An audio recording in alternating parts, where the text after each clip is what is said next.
Welcome to Ignoovala. This assignment is developed by Ignoovala in association with Neeraj Publication, publishing the largest range chapter-wise reference books, including many solved sample question papers for various IGNOU courses. Now let's start studying the assignment for subject code BHTS 183, अनुवाद, सिद्धांत और प्रविधि। खंड का के प्रश्नों का उत्तर 800 शब्दों में देना है। पहला प्रश्न है, अनुवाद के स्वरूप और महत्व पर प्रकाश डालिए।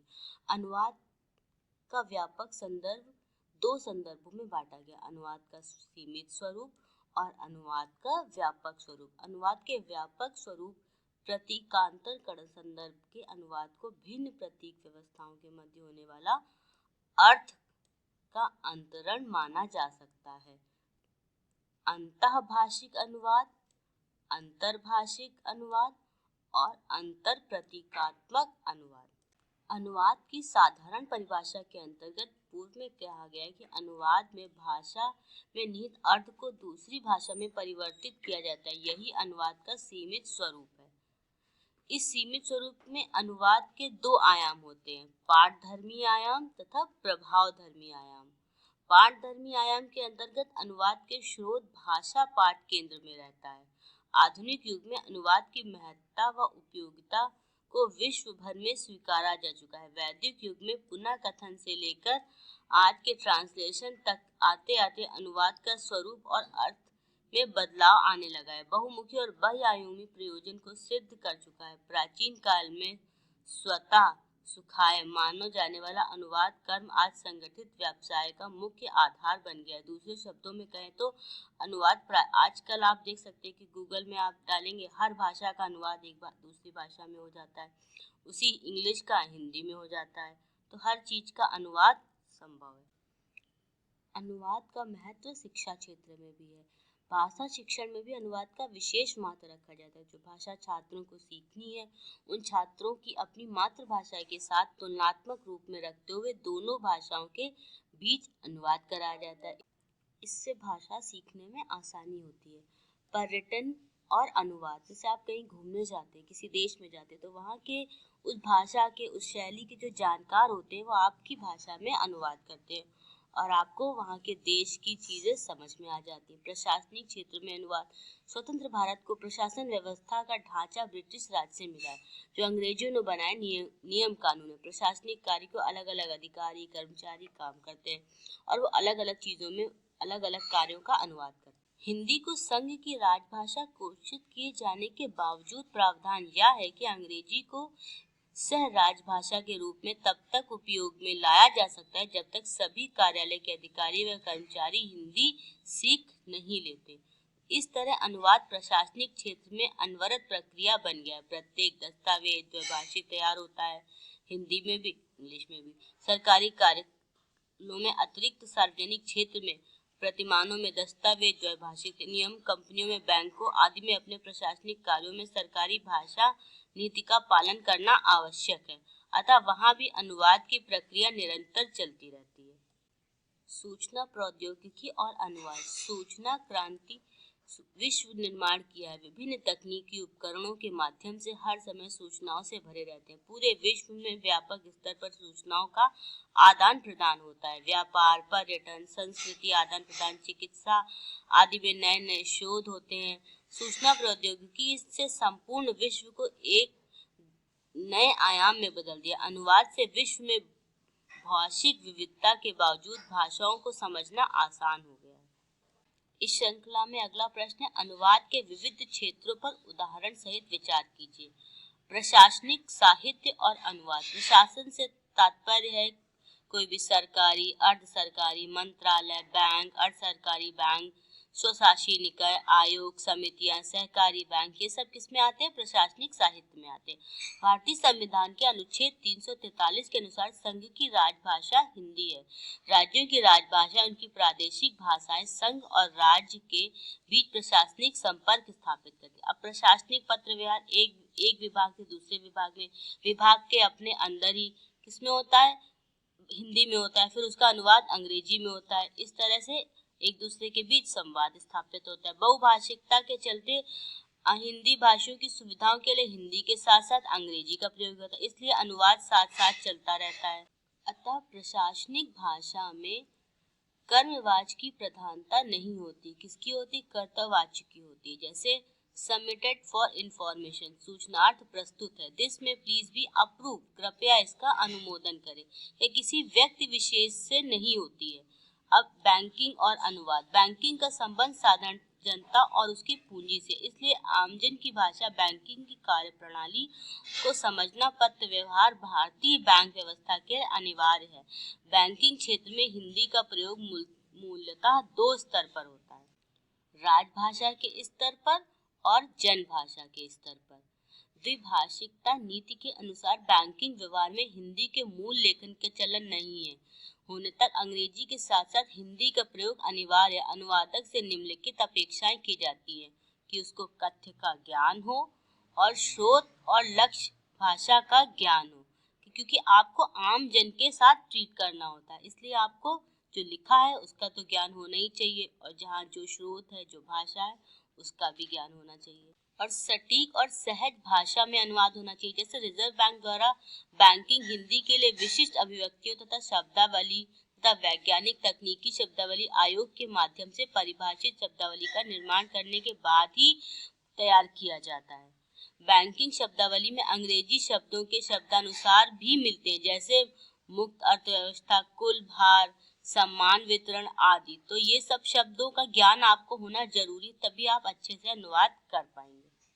अब अनुवाद का जो क्षेत्र है वो मीडिया में भी आता है। जैसे मीडिया का दायरा तकनीकी विकास के साथ बढ़ता जा रहा है। Print media, electronic media, social media, Facebook, Twitter, WhatsApp, ये सब किस में आते हैं? सब मीडिया में आते हैं। अब इसमें भी छोटी छोटी चीज़ों का हिंदी में अनुवाद होता है। जैसे देश विदेश में तथा विभिन्न विषयों की छोटी खबरों से परिचित कराते। आज प्रचार प्रसार के लिए विभिन्न देशों एवं समाजों के बड़े बड़े राजनेता, फिल्मी हस्तियां सब ऐसे प्लेटफॉर्म्स को यूज करते हैं। मीडिया की भाषा और अनुवाद। मीडिया की भाषा एक विशिष्ट स्वरूप होता है, किंतु इसकी भाषा विज्ञान, प्रशासन आदि की भाषा की तरह तकनीकी नहीं होती। अतः इसकी भाषा अनुवाद करते हुए पत्र पत्रिका की भाषा में संप्रेषित की जाती है। सृजनात्मक साहित्य और अनुवाद। सृजनात्मक साहित्य का दायरा अत्यंत विस्तृत है। इसके उपन्यास, कहानी, कविता, नाटक, गीत नाटक आदि सब आते हैं। इन सब के अनुवाद के लिए अनुवादक को कुछ विशेष योग्यताओं की आवश्यकता होती है। जैसे काव्यानुवाद, इसका एक उदाहरण है होमर के महाकाव्य इलियड एवं कालिदास के मेघदूत, ऋतुसंहार इसके उदाहरण है। कथा साहित्य का अनुवाद, नाट्यानुवाद, मुहावरों, लोकोक्तियों का अनुवाद, इन सब का अनुवाद हो सकता है। जैसे खुली छूट देना, टू गिव ब्लैंक चेक, एक पन दो काज, killing two birds with one stone, पानी में रहकर मगर से बैर, to quarrel with people while in Rome. अब आते हैं तुलनात्मक साहित्य और अनुवाद। तुलनात्मक साहित्य में एक से अधिक भाषाओं में रचित साहित्य का तुलनात्मक अध्ययन किया जाता है। तुलनात्मक साहित्य के मूल में ही दो भाषाओं में लिखित साहित्य का तुलनात्मक अध्ययन सम्मिलित है, इसलिए अनुवाद का होना अनिवार्य है। दो भाषाओं के साहित्य का तुलनात्मक अध्ययन करते हुए इसके बीच विधि, विषय वस्तु, प्रभाव, सामाजिकता, परंपरा, कलाखंड आदि असमानता का अध्ययन करते हुए साहित्य में, जिसे राष्ट्र विशेष अथवा समाज विशेष में लिखित साहित्य के विभिन्न कारणों पर प्रभाव आदि का विस्तृत अध्ययन किया जाता है। अब शिक्षा और अनुवाद। भारत जैसे बहुभाषा भाषी देश में शिक्षा क्षेत्र में अनुवाद की भूमिका को कौन नकार सकता है। जैसे वैज्ञानिक साहित्य का अनुवाद बहुत जरूरी है। आधुनिक और आपकी अपनी भाषा में अनुवाद आज हर चीज में संभव। अर्थशास्त्र, भौतिकी, गणित विषय आदि पाठ्य सामग्री अधिकतर अंग्रेजी में लिखी जाती है, लेकिन हिंदी प्रदेशों में विद्यार्थियों की सुविधा के लिए इन सब ज्ञानात्मक अंग्रेजी पुस्तकों का हिंदी में अनुवाद हो रहा है। अगले खंड में 500 शब्दों में उत्तर देना। अनुवाद के विविध साधनों का सावधान विचार कीजिए। अनुवादक का कार्य मूल में एक भाषा में लिखे गए पाठ को दूसरी भाषा में परिवर्तित करना है, दूसरे समाज को संस्कृत में लाना, उसे मूल लेखक की मनोस्थिति तथा सामाजिक संस्कृति मानसिक स्तर तक पहुंचाना होता है। भोलानाथ तिवारी के अनुसार कोशों को दो भागों में विभाजित किया, भाषिक कोश एंड भाषोत्तर कोश। अब भाषिक कोश में सबसे पहला था एक भाषिक कोश, जैसे एक भाषा का अनुवाद उसी भाषा में, हिंदी का हिंदी में, उर्दू का, लेकिन शब्द की सरलतम सीमा में आ जाता है। अब आते हैं द्विभाषिक कोश पे। द्विभाषी अथवा द्विभाषिक कोश को दरअसल दो भाषाओं में किया जाता है, जैसे हिंदी का अंग्रेजी में, अंग्रेजी का हिंदी में, दो भाषिक कोश हो गए। अब बहुभाषिक का जैसे एक भाषा, जैसे कोई आपकी भाषा है जहाँ स्थानीय क्षेत्र में राष्ट्र स्तर की भाषा, अलग अलग भाषाओं, ऐसे कोश बनाए जाते हैं। उदाहरण के लिए गोर हिंदी अंग्रेजी कोश या कुवी उड़िया हिंदी अंग्रेजी कोश, उड़िया गोविंद प्रहराज का कोश, पूर्ण अभिमान का बहुभाषी कोश है।